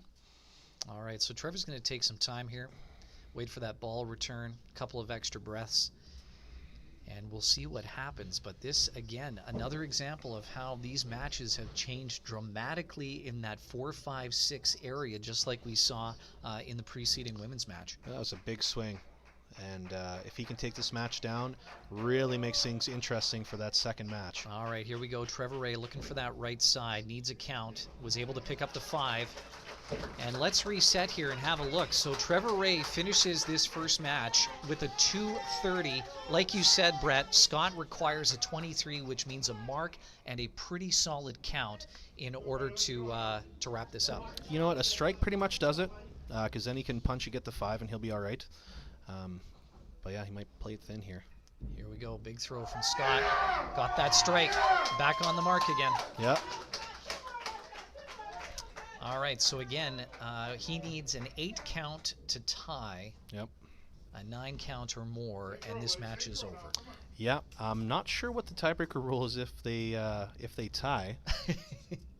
No game, so they'd have to bowl this over again. Wow. All right, so again, a big thank you to Ken Wilson, who's been our producer today, giving us the update on the rules. So again, if there is some sort of a tie, no games. So we're going to see hushed tones in the house. Yeah, very, very Ball quiet. 2 for Scott Adamson. It is on that mark. That's it. And that would be That's all he needed. All he needed with that 11 count. I can't remember the last time I saw someone so excited about aces. It's not very often that you're going to win a championship with aces. Well, you know what? On the contrary, last year's finals in Regina, Len Anseth threw aces on his last shot to win the championship by 1 pin. Wow. Yeah, it's amazing. All right. Congrats to Scott Adamson. Let's review here, ladies and gentlemen. Scott Adamson again, 1 year out of YBC, throwing a 233. Trevor Ray out of Westman, throwing a 230. And of course, this means that Scott Adamson is our men's champion at the 45th annual Manitoba 5-Pin Bowling Association Open Provincial Championship. Yeah, congrats to him. That's a big title to take down. There's some really good shooters out here, and he should be very proud of himself, and he'll be a great rep for this province. So if you were giving our good friend Scott some advice heading into nationals now, what would that be? Practice. Work on your weaknesses. Take your time when you're throwing those games between now and then. Get some advice from some more experienced bowlers. Talk to guys who have been there before, And yeah, just make sure that you bowl. It's a muscle memory game. You got to get out there. You got to throw the games. You got to keep going. We're at that time in the season where leagues are ending, so you got to find the time to get out there on your own. So what would you say about his game going into Gatineau? It's a power game. Is a power game still a popular thing, or is it more of a finesse game now at the national level? Well, there's always a big contrast in styles. There's some guys that throw it 100 miles an hour, and there's some guys that throw it really slow. It's really just finding what works for you.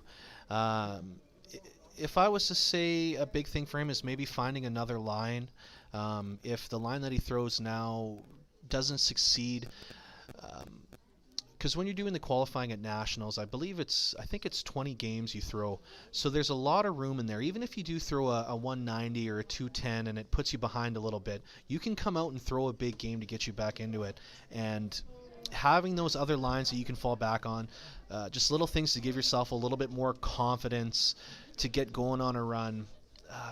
Just and work on your mental game. It's great to get fired up, but you need to be able to calm yourself down in situations where things aren't going. And you know what? When he punched those 3 head pins in a row, he was able to compose himself, come back, and finish the job. Yeah, and that really, I think we can't stress enough how those 3 consecutive head pin punches could have completely derailed that match. Oh, man. Just thinking for myself here, what I would have done after punching 3 times. You're just trying to stay on the middle. You just finished throwing a turkey, and Trevor's coming at you with a bunch of marks.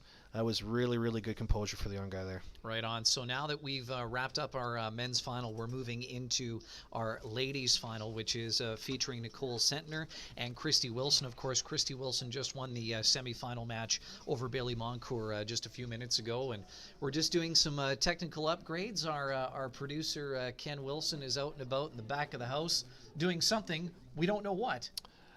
Yeah, he's probably trying to remind everybody about how good he is, and Chrissy's really good, but Ken's really good too.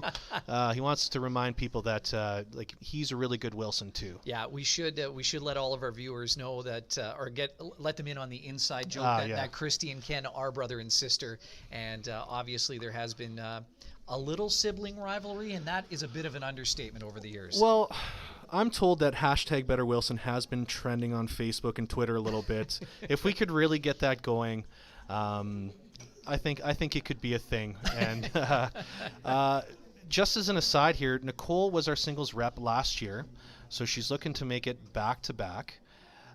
Chrissy has never been as a singles, or maybe she was back in 2012 according to my notes here, but it has been a while. 2 bowlers with great experience here.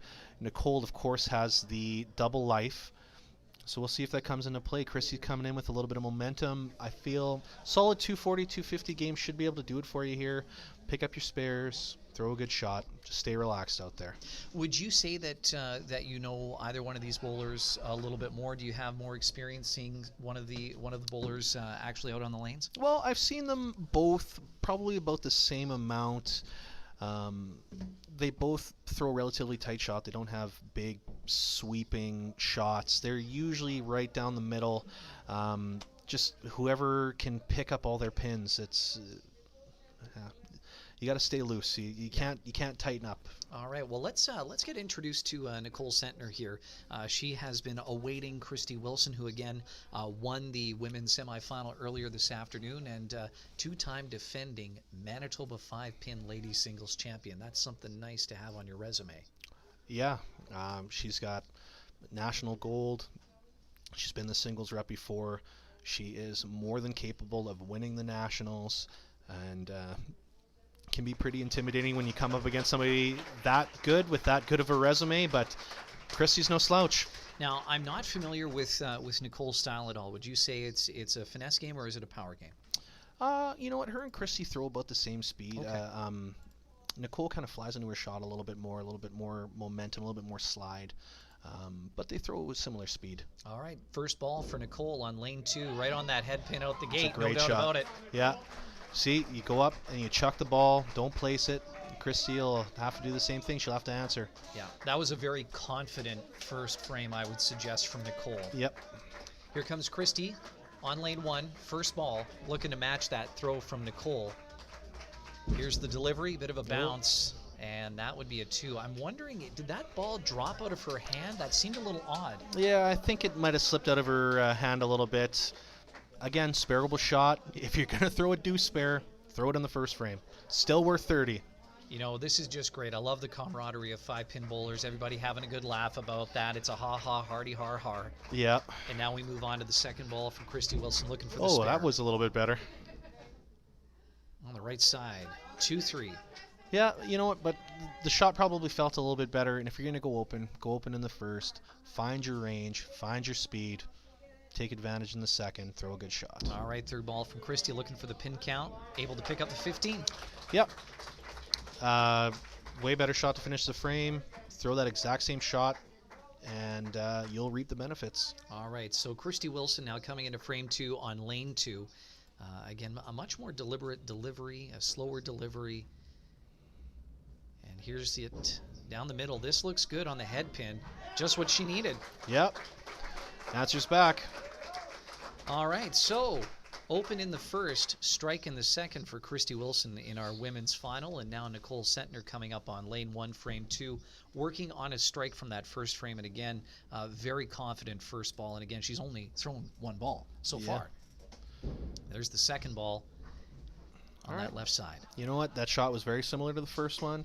Off just a little bit. She doesn't want to change too much. Wants to throw the same shot. The difference was maybe a millimeter. All right, here's Nicole's second throw in the second frame. Looks like it's on that 5-pin.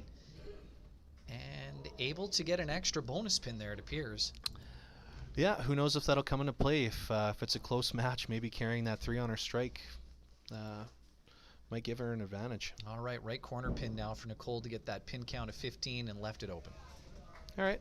She wants to forget about that pretty quick. You want to be like a quarterback that just threw an interception.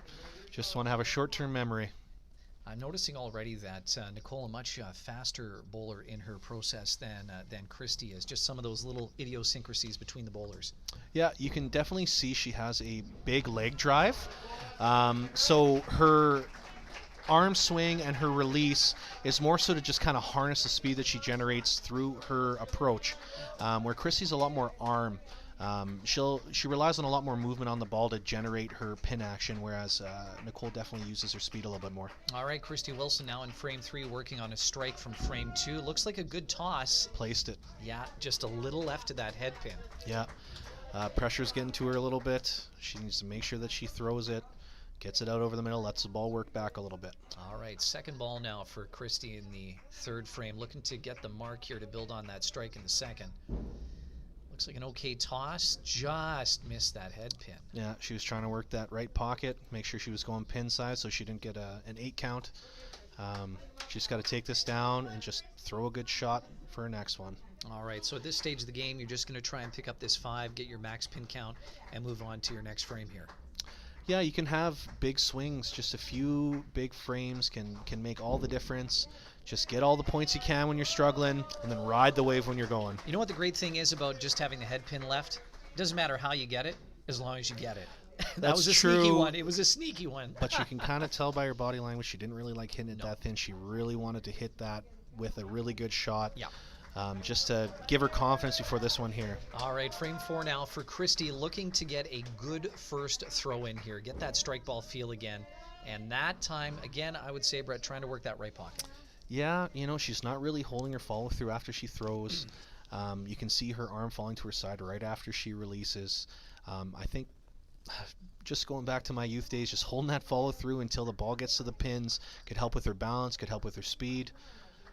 Just the fundamentals. All right, looking for the spare here. Obviously going to need a part of that. That was a big follow through on that one. That's a big, just a little thick on that head pin. You take that shot though, that's definitely the one you want to throw on your first shot. Corner spares are big.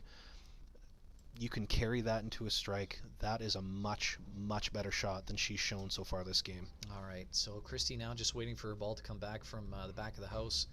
Looking for her third throw now in the fourth frame. Definitely going to want to pick up this 2-pin. And again, any opportunity you can get those 2 pins, that's just a confidence builder. Yeah, for somebody who throws a hook, you can throw your strike shot at this corner. Yep. 2-3 Very boards nice. of movement. That was a good shot. Yeah. She can throw that one at the head pin the next frame. She can come back. She's got 70 and 4. She can get a 30 count, have that 105. give herself the building blocks of a decent game. All right, so Nicole now coming into the fourth frame here, working on a strike in the preceding third frame. Here's that throw right up the gut. Just a little bit left there at the end, had some movement. Yeah, a little bit quick. We'll see if she can get the spare on this one. It looks like she's just trying to like bury her, you know what I mean? Mm-hmm. She's looking to throw that big shot, but you just have to relax. And second ball just outside left of that head pin. again, these big swings, if she doesn't pick up a 5 here, Christy's taking the lead in this game, and you wouldn't have said that after her last couple of frames, right? Yeah, it's very interesting how things can turn very quickly. Oh, and it seems like, now did that 5-pin count? It did, yes. I'm not entirely sure if that was a case of it just grazed and fell down or what, but that was nip and tuck. Yeah, I think she spun it all the way around and it fell down. Did a pirouette and then she fell down. Okay, looks like there was maybe some conversation there about that pin throw, but it seems like everybody's good to go. We're now moving into the fifth frame now for Nicole. First ball, outside right. That one you could tell basically right from the get-go before she released it that it was not going to be on that strike head pin. Just pressing a little bit. She needs to squeeze that ball, get the blood flowing back into her hands. It looks like the nerves are getting to her a little bit. All right, second throw now. Nicole looking to spare this up. That's in the pocket for sure. Just a little bit of a chop on that head pin. Yeah, just a little bit thick. That would have been a left corner if that was her first shot. Take this down. She does have the double life, but of course you don't want to use it. Exactly. Just throw a good shot here and move on. That was a bit of a drop shoulder there on that toss. Yeah, she's going a little quick. She hasn't bowled for a while.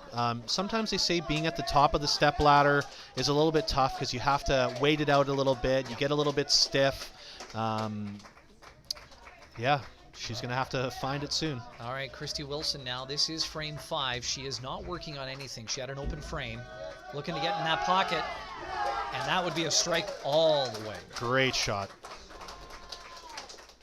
All right. Looks like she took my advice. I'm glad she listened. All right, Christy now working on a strike. We're into the 6th frame here at Minnedosa Bowl. Lane 2, Christy's throwing on. Again, we're noticing the best reaction by coming in on that right pocket, and it seems most of the bowlers have picked up on that, and there she snuck it in. Get it out, let it come back into the head pin. Got a little bit lucky on that one, but she'll take it. Yeah, now I would think at this point here, Nicole maybe needs to take a breath or two and just take some pause. Yeah. Things seem to be getting a little wobbly there in the last frame.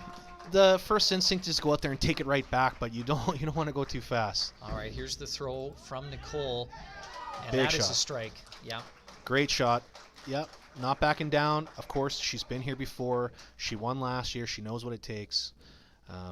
Again, you want to answer back. Get another one. All right, just waiting for the ball to return here. So Nicole is going to be throwing the 7th frame on lane 2 at Minnedosa Bowl. And again, as we saw in the preceding men's final between Trevor Ray and Scott Adamson, that, you know, even you can go 3 consecutive headbin punches and still pull it out. So for Nicole at this stage, just play your game. Just go out there and toss. Yep, just throw a good shot. Let the pins fall how they may. That looks like a pretty good one. Just again, that head pin, boy oh boy, comes back again.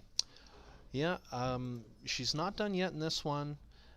Just throw some good shots. If you don't take this match, you do have the double life. Just try to get some information on the lanes and maybe some of the things that you're doing while you're bowling to be able to come back and take the rest of this match or the next match. All right, so Nicole now picking up the second 5 of the 3 possible 5s. Now for the 3-2, threw that one on the inside and left them out there. So only a 10 spot in that frame for Nicole. Yeah. Christy Wilson now coming into her 7th frame on lane 1. An opportunity here to really build something special as we get into the latter half of this match. Yeah, I could definitely take a stranglehold with a big shot here. All right, here's the throw. The delivery looks like it's on the mark. And a head pin. Looks like she was a little left of that, left of her mark, and that just stuck that head pin. Yeah, just went right through and just drove it straight to the back. Okay, but again, like we've been mentioning a few times this afternoon, Brett, she is working on double strikes. So pin count, again, very important with this second ball. Yeah, you know what? When the scores are a little bit lower, when you can get 10 points where you can get it, it's all huge. Yeah. All right, here comes the delivery from Christy on lane 1, looking to max out her pin count, preferably with a 2-3. Just able to pick up that 2. Yeah, just overhooked it a little bit, just put it down, and it just went right past the 3 into the deuce. Just take this 5 and throw a big shot your next frame. All right, third ball in the frame, going for that right side, 3-2, able to punch the 3. Yeah, so that puts her up by more than 15 at this point. So she can just string some marks together, puts her in a really good position to take the game. You always want to be up 15 or 30, right, to shut people out. You want to make sure that the math works in your favor. Let's see if she can bury it in that right pocket again. All right, frame 8 now for Christy Wilson on lane 2. Looks like that is on the mark. Just a little soft on that head pin that left up that 2 corner. Yeah, I think she just wanted to make sure that she hit it on the side. You don't want to punch 2 in a row. You want to make sure that you get something that you can spare, preferably a strike, but that was a decent shot. All right, opportunity here to put a spare on the card for Christy Wilson. Right corner pin, there's the throw. Looks like she's got it. Outer right half of the 2 pin, but she still goes down. Well, she throws the hook, so she can get it out a little bit right of the right 2 pin. She doesn't want to get out too much because there's a gutter there, but yeah. Executes. She's probably picked that corner 1,000 times. Yeah, good execution. All right, so Nicole now definitely going to be looking to get some sort of a mark in this frame. And that would be a chop with the 2-3-2 split. We've only seen that, I think, once, maybe twice previously this afternoon. Yep, just a thick shot that crossed over. She throws a backup ace, so the angle is a little bit tough when you cross over, especially in a house that doesn't carry as well as some other ones. Her best shot is, of course, either thin left side or buried in the right pocket. She's not done yet this match. She needs to realize that she can still take this down. Throw a big shot in 9. Make sure that you show Christy that you're not dead, that you still need to finish this game, and hopefully you don't need to throw that second game. All right, so just on that third ball there for Nicole, just on the left side, and like we were just saying, a little too far left, hitting the gutter there before the pin. We're now into frame 9 for Nicole. First ball, looking for that right pocket, and had that all the way, just didn't quite get the splash she needed. Yeah, a little bit too quick. The ball didn't deflect into the deuce, or it didn't hit the right 3 pin thin enough to take it down. So spare here, still keeps her in. Yeah, another opportunity to show off those corner picking skills, and just a little wide on the right side. Yeah, if the lane was only 59 feet long, she would have had it. Yeah, that's a bit of a tough break there, but she's coming back now. Third ball in the 9th frame, looking to pick up this corner 2. Little on the inside, maybe a bit of a frustration throw there. Yeah, she needs to regroup a little bit, find a coach, find somebody she bowls with, try to figure out what's going wrong, relax. Somebody needs to remind her that she is a really good bowler. She is capable and she can do it. She just needs that little bit of confidence back. All right, Christy Wilson, frame 9, is working on a spare in frame 8. Pin count here, definitely vital. Looks like it's on the head pin. Just missed, 5 count. Yeah, just hooked a little bit off of the head pin. She was on it most of the way down, and then it just hooked to the left 5. All right, so now Christy going to look for the spare here in the 9th frame. Taking a little more time than she has with her delivery. An extra breath or 2, and it paid off. Yeah, right pocket. Again, she's getting her best reaction when she can hit that right pocket. So what that's going to require for her for the rest of this game or the next game, she's going to have to get the ball out on the lane and finish. All right, so Christy here really would like to get a mark, preferably a strike here, to put some real pressure on Nicole in her final frame. Well, the big count finishes the game here because Nicole's got a max 190. And that looks That's all she needs. Yep, she got the ball out a little bit more. Didn't have as much time to work across. The ball still had a lot of good roll in it by the time it hit the head pin, and she got the carry. Definitely some interaction from the crowd in this women's final here, which has been fantastic. All positive, of course, so that's been great. Definitely good to see a smile on Nicole's face. I know she might think right now that she blew this first game, but the thing is you earned that double life. Yep.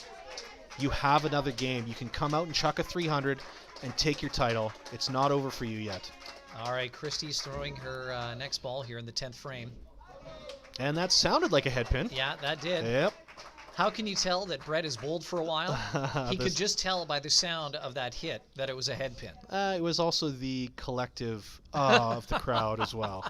The groans from the gallery. Yes. All right, so Christy here is going to be looking for her max pin count, which of course would be all the pins, but for those that aren't familiar with bowling, that's very, very hard with this split.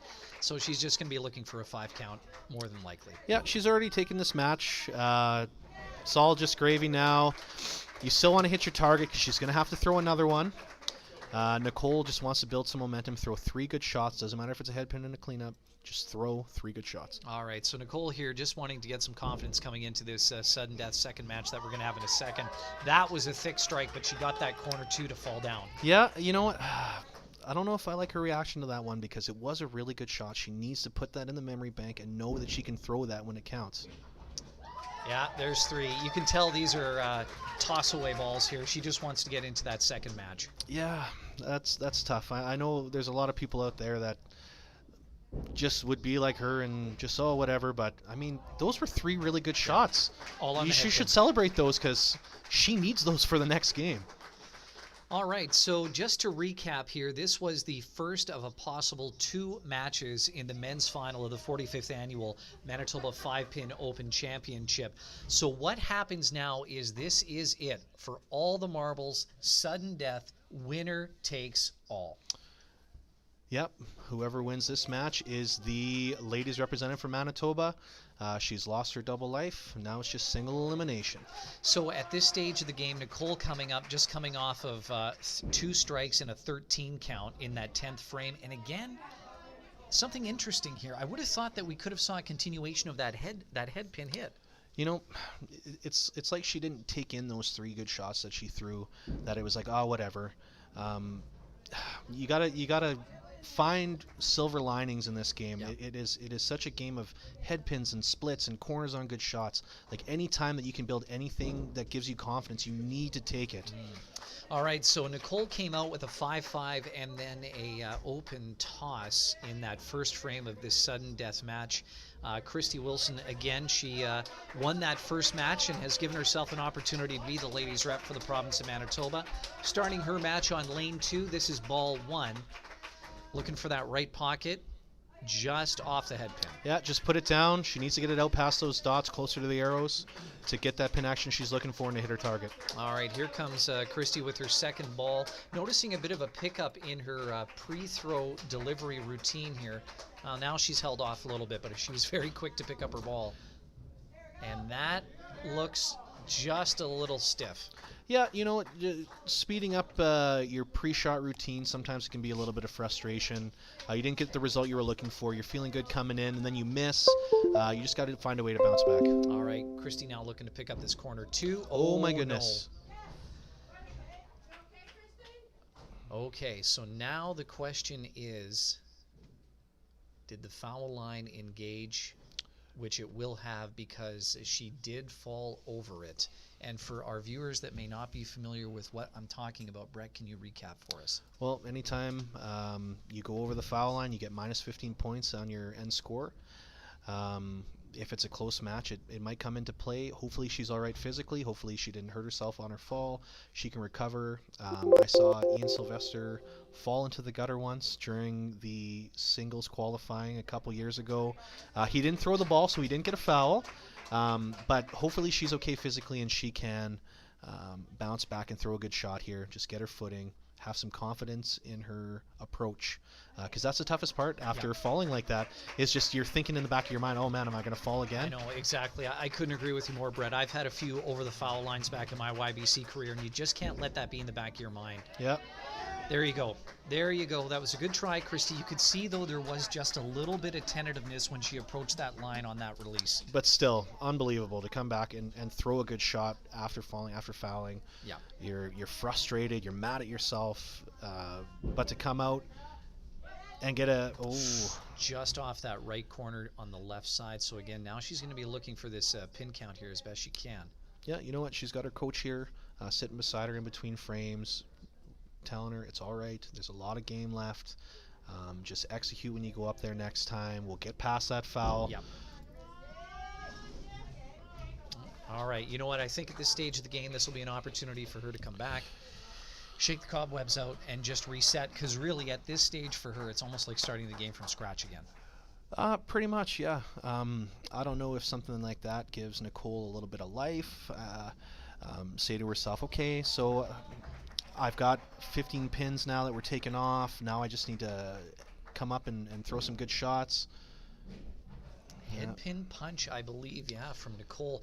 I also noticed that before Nicole threw her ball, she actually did a practice throw. Oh yeah, she doesn't want to. Maybe there was a dead spot in the lane. All the bowlers beforehand had not fallen, right? So maybe there was just one spot on the approach. She just wanted to make sure that she wasn't going to hit it. Again, it's all confidence. If you go up there and you have failure in the back of your mind, I mean, it's a self-fulfilling prophecy. You're probably not going to do too well. All right, so there's Nicole, third ball, getting the count. Now, again, for our viewers that are watching on YouTube Live for the Manitoba 5-Pin Open Championship, we'll want to direct your attention to the final score box on the far right-hand side of the screen. That is the score that we're looking at.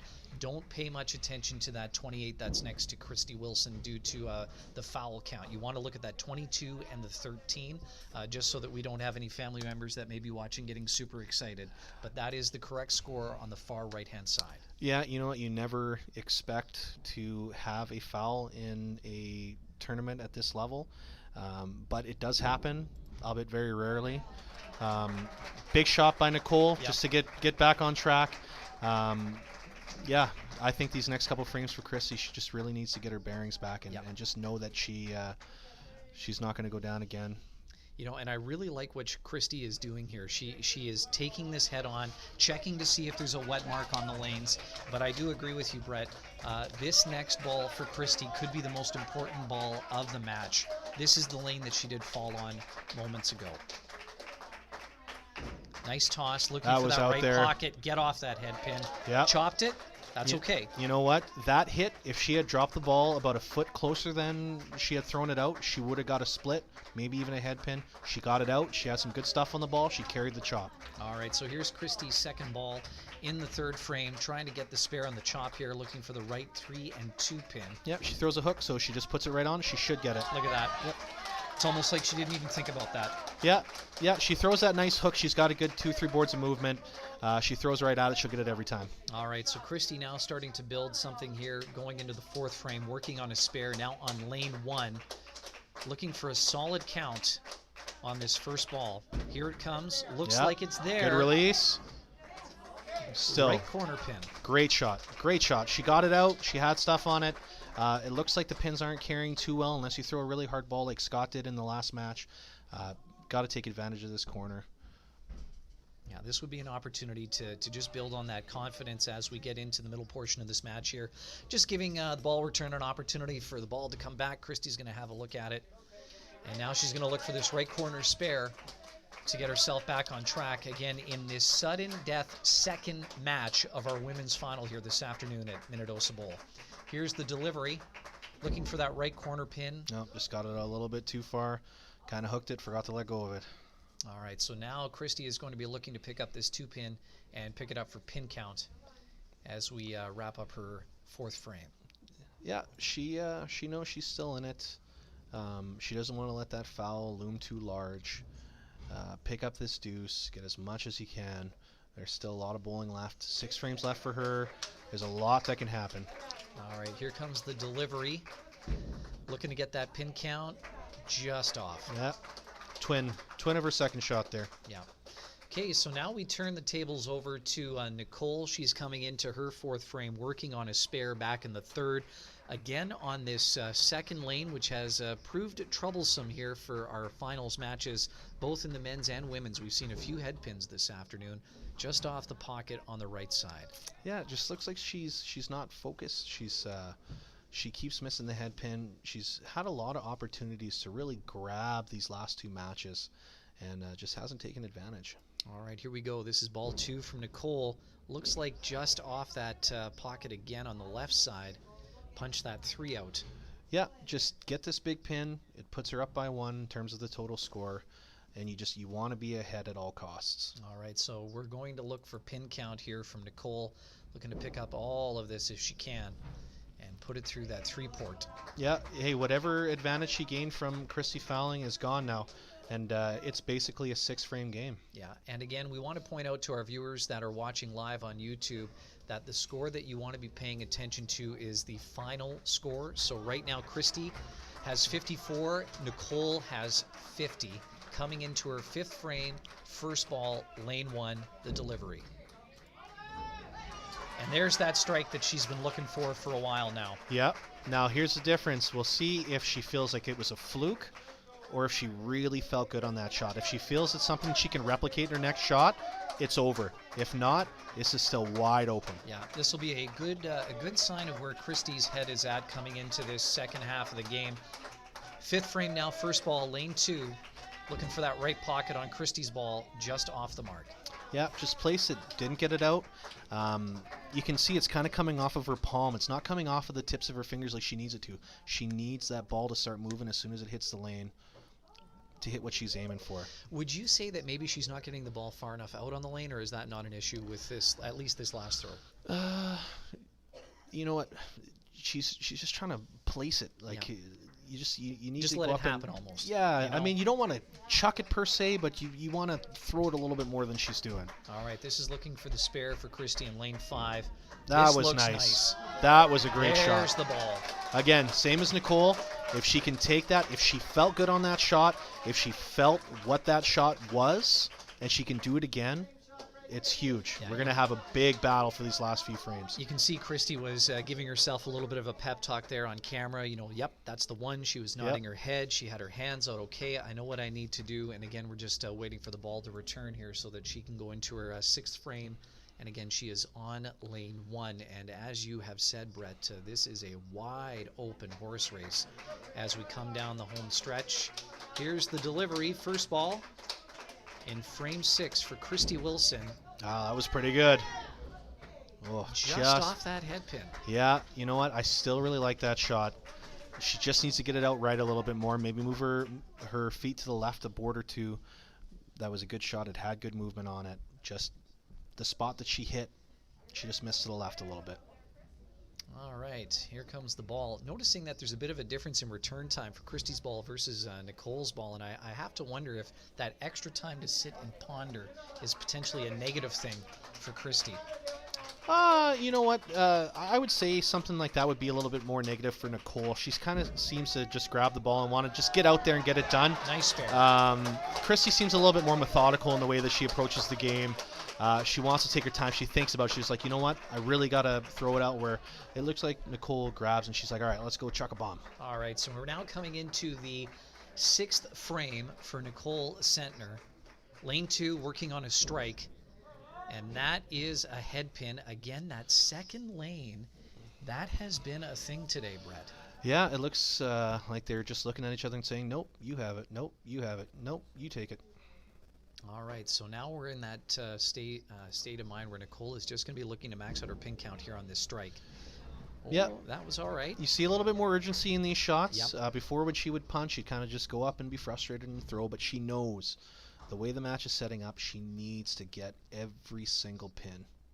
All right, so Nicole now looking to clean this up, get those final 5 points out on the deck, punch the 3. Yeah, well, she throws her back up. She's more apt to punch the right 3 rather than the left 3 when she goes for those 5s. But another board of movement, she would have got them both. But it's a 1-pin match now. All right, back to lane 7 here for, lane 1 for frame 7 for Nicole. Here comes the delivery.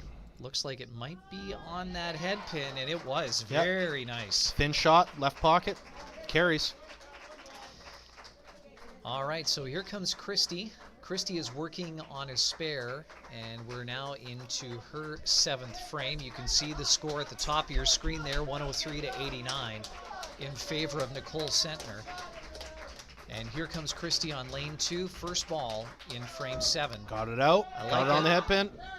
Looked for the bust and Wow, got it. huge.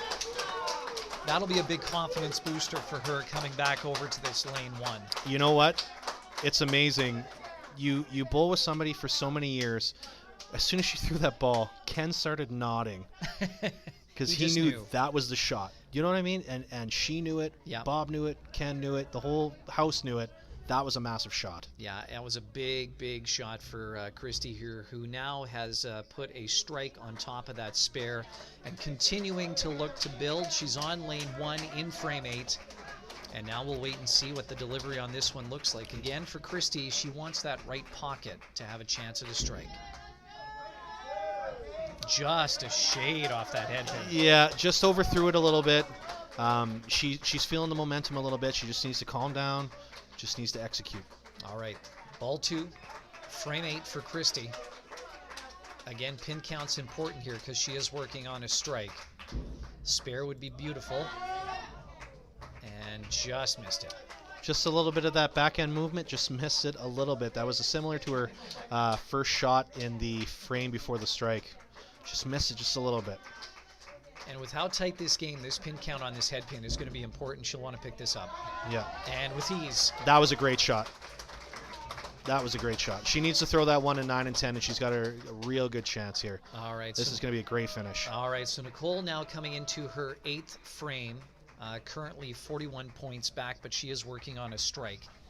We'll see what she can build here on this second lane, which has been problematic for some of our bowlers today. Yeah. And unfortunately continues to, and I do have to say, it seemed right from the release that was destined to be a head pin. It just looked thick right from the go. Well, that was her 3rd punch in 4 frames on this lane. Yeah, I don't know what you do. You don't want to move too much because you want to stay on the middle, but that's a huge, huge opening for Christy. All right, so Nicole now is going to be working on getting this pin count here to put herself in a position in the last 2 frames to max out as best she can. Obviously, she is going to be finishing on this second lane, which has proved troublesome. Yeah, you know, she's thrown a better shot on this first lane. I'm not sure if it's just the sight lines or whatnot, but if she can bury this one, we're going to have a real interesting finish. Yeah, here we go. So now we're back on lane 1. Nicole has had much better luck on this lane. First ball, looking for that strike. And that would be another... Oh, boy. Yeah. Almost got that Scott Adamson chop out of the punch, but just didn't quite have the momentum to carry that 3. So that was a head pin 2 count, and now looking for the count more than likely on that 2-3. Punch the 3. You know what? When Chrissy went down in that frame, I thought it was over. It'd be tough to come back from that, but she definitely proved in the middle there. Just string together some marks, give yourself the best chance, and the ball's completely in her court. She can just take the match in these last 2 frames. Yeah.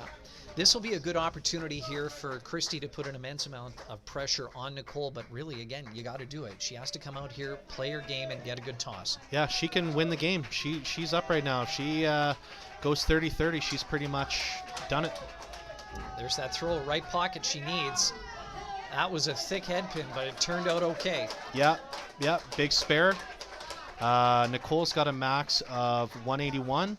If she gets a spare in this frame, all Christy needs is a good hit on her next shot, and it's pretty much done. All right. Right corner pin pickup is what Christy Wilson is looking for here.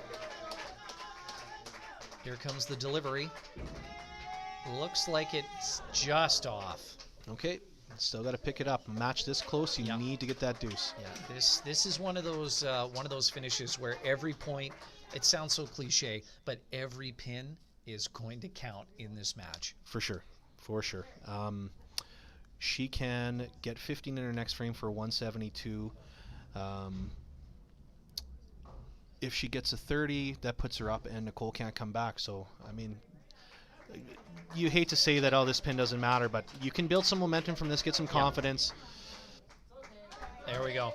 Corner pins have been proving a little troublesome for the ladies this afternoon, too, as well as those head pin punches. So, yeah. You know what, though? Chrissy's a vet. She knows if she finishes this frame, if she gets a spare or a strike, she wants to try to keep this one thin so she doesn't punch the head pin. Give herself something spareable or even throw a strike. All right, looking for right pocket here from Christy. And that would be a strike. Yeah, that's huge. So now she needs 10, and she shuts Nicole out. All right, very important ball here for Christy Wilson, looking to secure a win in this sudden death second match. Here's the delivery. Needs a 10 count.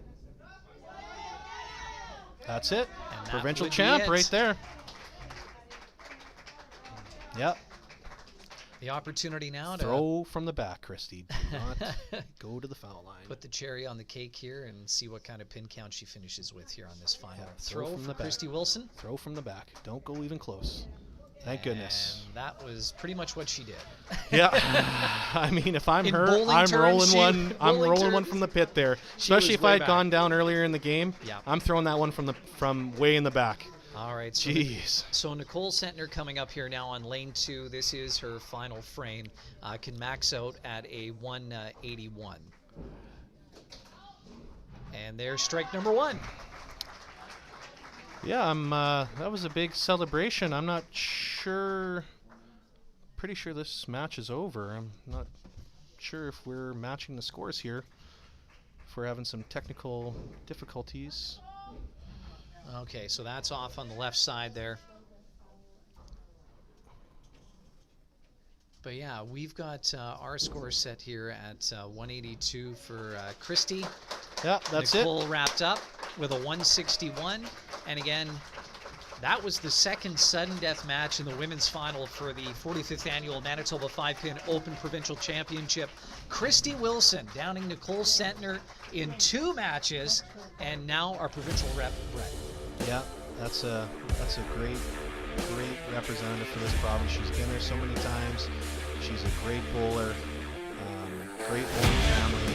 It's really nice to see her be our singles rep. You know, and I think the takeaway here for bowlers and non-bowlers alike that we're watching is Christy did come back from that foul early in the match. Oh man, unbelievable to have the composure, to get up and come in and finish that game, get your pins, not let it derail your entire game. That's amazing. Right on. Well, we're just coming down the home stretch here at Minnedosa Bowl. Of course, we're going to have a awards ceremony, and there's going to be a lot of hugs. There might be some tears. There's going to be a lot of laughs later, that's for sure.